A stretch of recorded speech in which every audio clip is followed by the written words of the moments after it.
नमस्कार साथीहरु, तपाईहरुलाई म जो पहिलेको तपाईहरुको जो कम्प्लेन थियो इन्टरनेशनल फन्ड ट्रान्सफर देखिएन खुलेन भन्ने त्यो कम्प्लेनलाई म फेरि पूरा गर्दै छु। तपाईहरु state bank of India search गर्नुस् क्रोम ब्राउजरमा गएर, त्यसपछि तपाईहरु यहाँनेर स्टेट बैंक अफ इन्डिया देखिसक्नु भएको छ। अब चाहिँ तपाईहरुले डेस्कटप साइड अन गर्नुपर्ने हुन्छ। त्यसको लागि चाहिँ राइट साइड कर्नरमा 3 डट छ। तपाईहरुले यो 3 डटलाई चाहिँ क्लिक गर्नुस्। त्यसपछि एउटा फेस खुलेर आउँछ यस्तो टाइपको र डेस्कटप साइड तर देखिरहनु भएको छ। डेस्कटप साइडलाई ओपन गर्नुस्। जस्तो ओपन गर्नुहुन्छ अर्को खालको जो ओपन हुन्छ, जो कम्प्युटर साइजको त्यो हाम्रो ओपन हुन्छ यहाँनेर स्टेट बैंक अफ इन्डिया। तपाईहरुले यो जुमिङ गर्नलाई पनि एकदम सजिलो हुनेछ।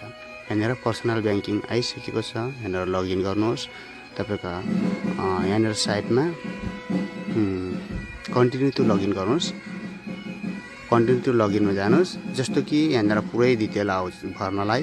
तपाईको युजर नेम, पासवर्ड अनि यहाँनेर क्याप्चर भरेर तपाईले यहाँनेर फिलअप गर्नुपर्ने हुन्छ। जो कि तपाईको युजर नेम, पासवर्ड तपाईहरु आफै थाहा नै छ।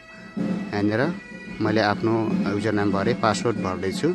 पासवर्ड भरिसकेपछि अब चाहिँ मैले यहाँनेर क्याप्चर पनि भर्न पर्ने हुन्छ। पासवर्ड भरिसकेपछि क्याप्चरलाई पनि मजाले तपाईले भर्नुहोस्। यहाँनेर केही मिस गर्नु भने तपाईले फेरि दोबारा गर्नुपर्ने हुन्छ। तपाईले यो क्याप्चरलाई तल जोडिएको छ त्यसलाई मजासँग त्यो रामा राख्नुस्। राखिसकेपछि तपाईले लगइन गरिदिनुस्। जस्तो लगइन गर्नुहुन्छ, लगइन गरिसकेपछि यहाँनेर ओटीपी आउँछ। तपाईको मोबाइल रजिस्टर मोबाइल नम्बरमा ओटीपी आउँछ। मेरो आइसकेको छ। मैले सबमिट गरिदिने छु।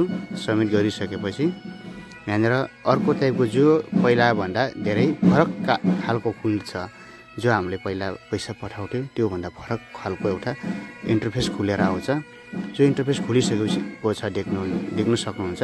तपाईले यहाँनेर यो इन्टरफेस खुलिसकेपछि यहाँनेर जो पहिला हामीले फन्ड ट्रान्सफर गर्थ्यौ त्यो अहिले छैन।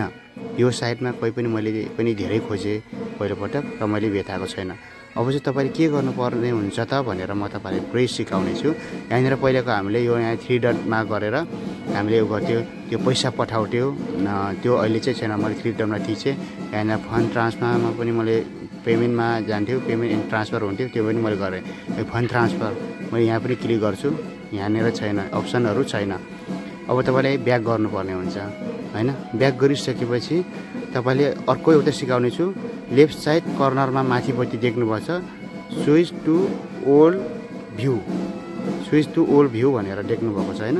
यो स्विच टु ओल्ड भ्यूलाई क्लिक गर्नुस्।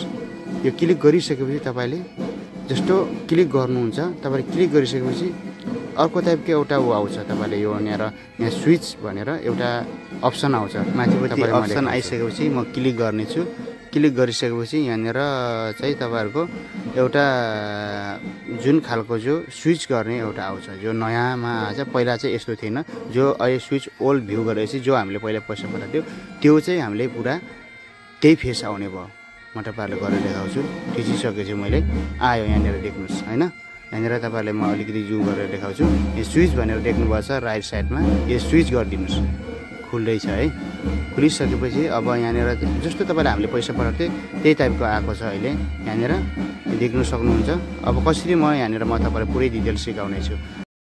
यहाँनेर लेफ्ट साइड 3 डटमा त्रिवटा लाइनमा क्लिक गर्नु होला।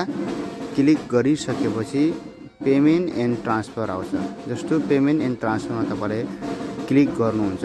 त्यसपछि यहाँनेर अर्को टाइपको एउटा फेस खुल्छ। यहाँनेर जो हामीले पहिला पैसा पठाउँथ्यौ यहाँनेर साइडमा देखिन्थ्यो Indo Nepal international fund transfer भनेर देखाएको थियो। त्यही तपाईहरुले देखिराख्नु भएको छैन, भेटिराख्नु भएको छैन। म तपाईहरुले कहाँनेर छ भनेर म जुम गरेर देखाइदिन्छु है। लेफ्ट साइड हेर्नुहोस्। लेफ्ट साइडमा हेर्नु इन्टरनेसनल फन्ड ट्रान्सफर मैले क्लिक गरेँ। जस्तो क्लिक गरेँ यहाँनेर तपाईले यस्तो खालको खुलेछ इन्डो नेपाल रेमिटान्स भनेर खुल्यो। देख्नुभयो हैन। अनि यहाँनेर यो बक्समा क्लिक गरिदिनुस् अनि प्रोसिड गरिदिनुस्। प्रोसिड गरिसकेपछि चाहिँ तपाईहरु यहाँनेर पुरा खुलिसकेको छ। जस्तो पहिला हामीले पैसा पठाउँथ्यौ त्यो टाइपको खुलिसकेको छ। सबै कुराहरु खुलिसकेको छ र यो खुलिसकेपछि तपाईहरु आफ्नो घरमा पैसा पठाउनुहोस् र मेरो च्यानललाई पनि सब्स्क्राइब गरिदिनुहोस्। हस्, थ्यांक यू सो मच। फेरि भेटौँला। धन्यवाद।